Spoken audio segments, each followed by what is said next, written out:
Assalamu alaikum. Sunana Hina ‘yan Bello. Zan dinga gabatar muku da shirin Tumbin Giwa. Idan kai sabo ne kai a wannan tasha tamu, ka danna mana subscribe, sannan ka danna mana alamar ƙararrawa. Za mu dinga gabatar da shirin a kowane lokaci. Labarin zai fara. Bilkisu amarya ce, tana duke a gaban mahaifiyarta cikin yanayin lullubi da rufe jiki gaba ɗaya. Wasu mata suna zazzaune, wasu kuma suna tsaye.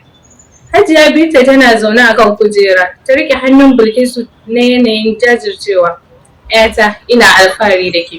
Na san na baki tarbiyya irin wacce ya kamata na alfahari da ke a ko'ina. Ina hore ki zama aure irin na matan manzon Allah sallallahu alaihi wasallam. Ki riƙe mijinki da ‘yan uwan mijinki. Ki ɗauka kin shiga wata makaranta ce wacce za ki alfahari da shi a ranar gobe alƙiyama. Bilkisu ta fashe da kuka, ta ƙara ƙanƙame hannun mahaifiyarta. Hajiya Binta ta ci gaba da magana. Ki wa mijinki biyayya. Ki duk abin da yake so, matuƙar bai shafa shari'a ba. Ki guji duk abin da zai tayar da hankalin mijinki. Ki kasance mai kula da farin cikinsa. Ki zama mai kore dukkan baƙin cikinsa. Ina roƙon Allah ya sa kin je gidan mijinki cikin sa'a. Ta kalli matan da suke gefenta, ta ce musu, ku je Allah ya tsare hanya. Suka fara rangaɗa buɗa. Cikin farin ciki suka fice da Bilkisu daga gidan. Ita kuma tana kallon Hajiya ta cikin mayafinta. Falo ne kayatacce, wanda kana gani ka san falo ne na amarya. An ƙawata falon da kayan alatu iri-iri. Nazifi shine wanda ya auri Bilkisu, yana matuƙar ƙaunarta. Nazifi yana zaune tare da Bilkisu sun idar da sallar godiya ga Allah. Ya kalli Bilkisu. Nazifi ya ce, amaryata,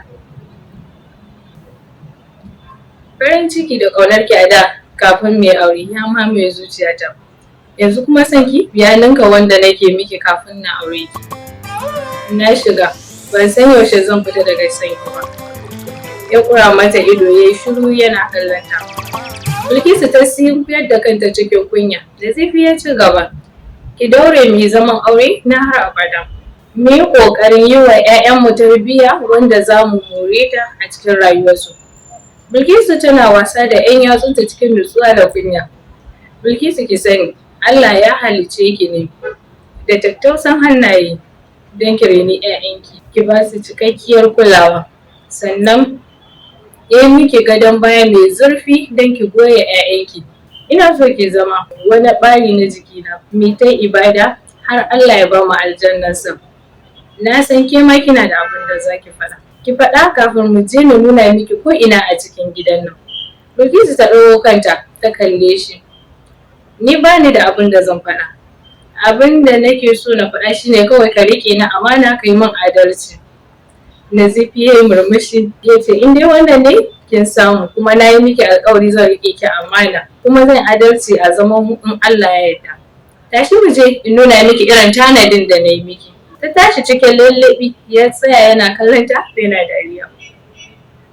Ina so na baki mamaki. Sai ta juya ta kalle shi cikin rashin fahimta. Ban gane ba. Nazifi ya ce, ina so na nuna miki gidan nan da kuma abin da na tanada domin ki da 'ya'yanki. Ba ni mayafinki ki gani. Ta janyo mayafin ta miƙa masa. Nazifi ya buɗe ƙofar ɗakin. Cikin nutsuwa suka fito tare da Bilkisu. Idanuwanta a ɗaure da mayafi, bakinta a buɗe tana ƙyalƙyala dariya, shi kuma yana yi mata jagora. Sai da suka zo tsakiyar falon sai suka tsaya cak, sai ya koma can gefe ya tsaya yana kallon ta cikin fara'a. Nazifi ya ce, farin ciki na. Cikin murmushi ta amsa, na'am, angona. Nazifi ya ce, yanzu za ki iya buɗe fuskarki. A hankali Bilkisu ta buɗe fuskarta, ta kalli falon a hankali cikin farin ciki. Ta ƙarasa inda yake tsaye tana kallonsa cikin nutsuwa. Bilkisu ta ce, gaskiya na yarda farin ciki halitta ne, haka kuma ƙauna a zuciya take zama. Yau na gamsu da duk abin da kake so kana tare da shi. Farin ciki na zai ci gaba da wanzuwa ne a wannan gidan insha Allah. Sai ta kura masa ido. Ta durkusa a gabansa, idanuwanta suna kallon nasa. Na gode farin ciki na. Ka bani dama na zama matarka. Sannan ka bani dama na shiga aljanna domin ka. Shi ma ya kalle ta, Nazifi ya ce godiya ta tabbata ga Allah maɗaukin sarki wanda ya halicci mutum, tsira da aminci su tabbata ga Annabi Muhammadu sallallahu alaihi wasallam. Ni nake da abun faɗa akan ki Bilkisu, ke tauraruwa ce, abun haska samariya. Kin cancanci yabo ta kowane fanni. Ga ki kyakkyawa, ga ki mai ilimin addini da na zamani, ga ki masoyiya kuma mai riƙon amana. Samun aljanna ai halittar ki ce. Ina da kyakkyawan zato za ki yi biyayya kuma da bin umarni na. Cikin farin ciki ta ƙura masa ido tana murmushi. Bilkisu ta ce, farin ciki yana hana ni furta komai mijina, kai ne ka cancanci yabo. Ya saka hannunsa ya rufe mata baki yana kallon ta. Tashi mu koma cikin ɗaki. Idan na fito da ke ne sai ki ga yadda falon ki yake. Ta miƙe tsaye tana kallon sa. Ya riƙe mayafinta da yake rataye a wuyarta. Suka shiga cikin ɗakin suna kallon juna cikin farin ciki da annashuwa. Bilkisu ta yi tuntuɓe za ta faɗi. Ya yi sauri ya kai mata raruma, ita kuma ta yi sauri ta miƙe tsaye. Suka kalli juna suka fara dariya sannan suka shige cikin ɗaki. Nazifi yana kwance yana bacci. Bilkisu ta shigo ɗakin cikin sanda ta tsaya a kansa. Ta ƙura masa ido tana kallonsa kawai. Sai idanuwansa suka buɗe suka haɗa ido da ita. Sai ta yi murmushi. Dama ai na ce ba zan tashe ka ba, in ka gaji daga baccin da kanka za ka tashi. Nazifi ya kalli ta cikin fara'a, ya tashi zaune ya fuskanci ta kai tsaye. Idan biki tashe ni ba, ta yaya zan san gari ya waye har na tashi na taya ki aiki? Bilkisu ta ce, ai ni na gama aiki na. Aikin da ya rage min kawai na yi maka wanka na baka abinci a baki ka ci har sai ka koshi. Farin ciki ya bayyana a fuskarsa, ya sauka daga kan gado, ya miƙe tsaye ya fuskanci ta. Ni na gode wa Allah, na sadu da rabon duniya saura na lahira. Bilkisu ta yi dariya, ai kai adali ne. Lahiran ma insha Allahu kana cikin aljanna mai daraja. Bai jira ta ba yayi waje, ta bi shi da sauri cikin fara'a. Suka fito cikin falo, Nazifi ya zo ya zauna gaban abinci. Ta fara zuba masa kayan abinci iri-iri. Yana ta kallonta yana mamaki. Nazifi ya tambayi ta, shin Bilkisu yaushe kika yi wannan girkin ni ina bacci? Ta yi dariya. Kar ka tambaye ni komai yanzu, duk abin da na zuba bai yi maka ba ka faɗa min sai na canza maka. Cikin farin ciki yana kallon ta, duk abin da kika dafa da hannunki dole na ci, ba abin da zan ce bai mun ba. To shikenan, gashi ka gama ci da miji ne maka wanka. Sai ya kalle ta ya kalli abincin. Wai ke me kike nufi ne? Ba za ki bar ni ma na samu wani abu daga cikin ladan nan ba? Komai ke ce za ki handame ke kaɗai? Bilkisu ta yi dariya. Kai da ka nemo ka kawo, ai kai ne mai lada mai yawa. Amma idan kana son na bar maka gaba ɗaya, sai na bar maka. Ai komai na samu a duniya sanadin ka ne. Ya yi murmushi yana kallon ta. Hankalinsa ya kasa kwanciya ya miƙa hannu ya riƙo hannunta. Amma dai na fi so na fara shan ruwan ti. Ta harare shi cikin yanayin wasa. Daga yau, yanayinka zai canza zuwa yadda nake so. Ya kike so na dinga yi masoyiyata? Ta kada idanuwanta ta kalle shi kai tsaye cikin murmusawa. Shan ti shine na ƙarshe, sai ka gama cin abinci za ka ringa shan ti. Ya kalle ta yana mamaki. Shikenan babu damuwa. Aiki farin ciki na ce, duk abin da kike so shi zan aikata. Bilkisu ta yi dariya ta zauna kusa da shi. Kai kuma zuciyata ne, yacce kake so haka zan kasance. Idan bai yi maka ba, sai ka faɗa min yacce kake so. Farin cikin ki Bilkisu shine farin ciki na. Na haƙura da shan ti daga yau har sai na gama cin abinci. Haka ya miki? Ta yi dariya, ya yi mu. Ni ma ka faɗa min abin da kake so zan yi maka. Ko da hana ni cin abinci ne kwata-kwata. Nazifi ya ƙura mata ido cikin mamaki. Ta yaya zan hana jini na rayuwa? Ki ci duk abin da kike so da izini na. Insha Allahu, Allah zai baki ikon rayuwa cikin farin ciki. Ina ƙaunar ki Bilkisu. Sai dariya ta fara ɗiban abincin tana bashi a baki. Ya ce, suna kallon juna suna murmushi. Nazifi suna tare a mota. Suna tafiya cikin mota. Nazifi ne yake tuka motar. Suna tafiya suna hira. A dankali Nazifi cikin yanayin tsokana. Ango ka sha ƙanshi. Na ga yau har wani ja ka fara. Lallai amaryar nan ta karbe ka.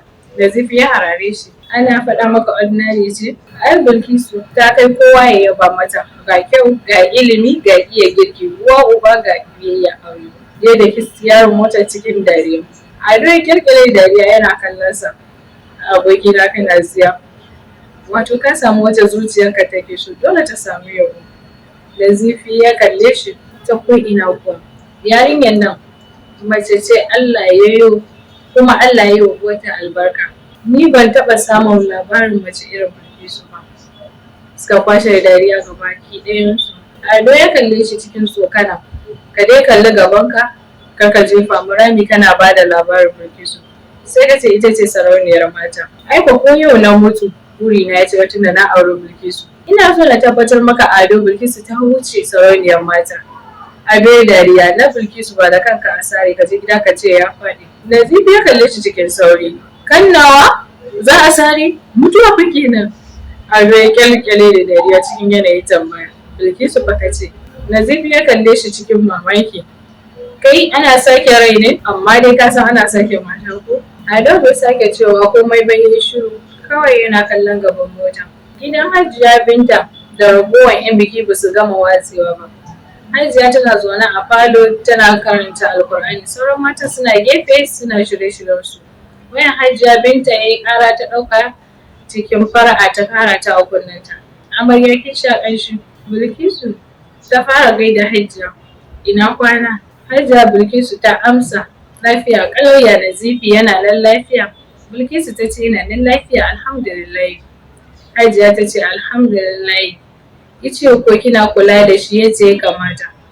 Bilkisu ta ce ina kula da komai yadda ya kamata, ina yin iyayenci zagiya. Hajiya ta yi burbushi ta ce na san ki da shirme fa Bilkisu. Kar ki je ki bata masa rai har ki zo ki gishe shi. Namiji yana buƙatar kulawa, ba ki da wani aiki da ya wuce kula da mijinki. A nan aljanna ki yake, ki yi duk abin da ya kamata don ki samu aljanna. Bilkisu ta yi dariya, insha Allahu zan yi ƙoƙari na Hajiya. Amma ni ji nake kamar na dawo gida na zo na ci gaba da zama da ke. Hajiya ta yi dariya ta ce ki ji da shi dai. Ni ban gayyace ki ba, kuma ni ma ba zan zo ba. Ki ma ki zauna a gidan mijinki. Ni ma ki bar ni a gidana. Bilkisu ta yi dariya, to shi kenan mama, babu matsala, sai kin ji ni. To shi kenan sai an jima. A kula kuma a yi masa abinci mai daɗi wanda zai dinga yabawa, kar ya fito waje yana cin abinci. To mama, in Allah ya yarda zan yi abin da kika ce. Hajiya ta kashe wayan tana kallon baki cikin farin ciki. Bilkisu tana cikin gidanta ta kashe ta wayar. Sannan ta koma ta zauna cikin dogon tunani. Sai ta ji ana ƙwanƙwasa ƙofar gidan. Nan da nan ta tashi cikin sauri ta nufi ƙofa ta je ta buɗe. Suka haɗa ido da Maryam, cikin sauri ta rungume ta, suka fara ihu cikin farin ciki. Maryam ƙawar Bilkisu ce, tun suna yara suka tashi tare, kuma 'yar gidan aminiyar mahaifiyarta ce Hajiya Batula. Suka dawo cikin falon suka zauna. Ashe daman za ki zo ki ganna Maryam? Maryam ta yi dariya, gani kuma? Suka nufi cikin gidan cikin farin ciki. Suka zauna suna fuskantar juna. A can gidan Hajiya Binta kuma ta gama waya da Bilkisu, ta tsaya tana kallon ragowar matan da suke falon. Sai Hajiya Batula ta yi sallama. Suka gaisa, ta zauna tana fuskantar Hajiya Binta. Hajiya Binta ta fara bata labarin yadda suka yi da Bilkisu. Hajiya Batula ta yi murmushi, haba Binta, ke fa zamanin ki kika sani. Ya za ki bar yarinya a gidan miji tsawon sati biyu babu wanda ya je ganta. Ai sai ta ringa hauka ba a sani ba. Hajiya Binta ta kada baki ta ce ai ni na san yadda na bada tarbiyya, ba na zaton komai daga Bilkisu sai alkhairi. Duk da haka sai kin bibiya. Idan kika bari shedanci ya shige ta, ta saba da shi, kafin ki raba ta da bakon al'ada sai kin ji jiki. Hajiya ta yi shiru tana kallon Hajiya Batula. Haka ne Batula, amma me zai hana ke ki je ki ganta? Wataƙila za ki san ko ni ce ba zan gani ba. Hajiya Batula ta ce haka ne, ko ke fa? Zan je yau ko gobe. Ta shiga min abinci na ci, na faɗa miki yunwa nake ji. Hajiya Binta ta harare ta, bari na kawo miki, kuma da mutum yake na dafa. Hajiya Batula ta kirkire dariya ta ce shinkafa da faduka mai daɗin zukulkula. Suka kwashe dariya gaba ɗayansu. Hajiya Binta ta ce kai Batula, ke dai ba za ki girma ba. Hajiya Batula ta ce girma? Wani girma, ke dai ki ɗauko min abinci na ci. A can gidan Littafin kuma Maryam tana zaune tana fuskantar Bilkisu. Maryam ta fara bayani kamar yadda ta shirya kanta abin da ya kawo ta gidan Bilkisu. An faɗa miki yadda iyayenmu suka rayu, mu ma haka za mu rayu Bilkisu. Wallahi kina ɗaukan miji uba za ki mutu mareniya. Bilkisu ta buɗe baki tana kallanta. Haba Maryam, ya nake jin irin wannan mugun kalamai daga bakinki sai ka ce wacce bata je makaranta ba.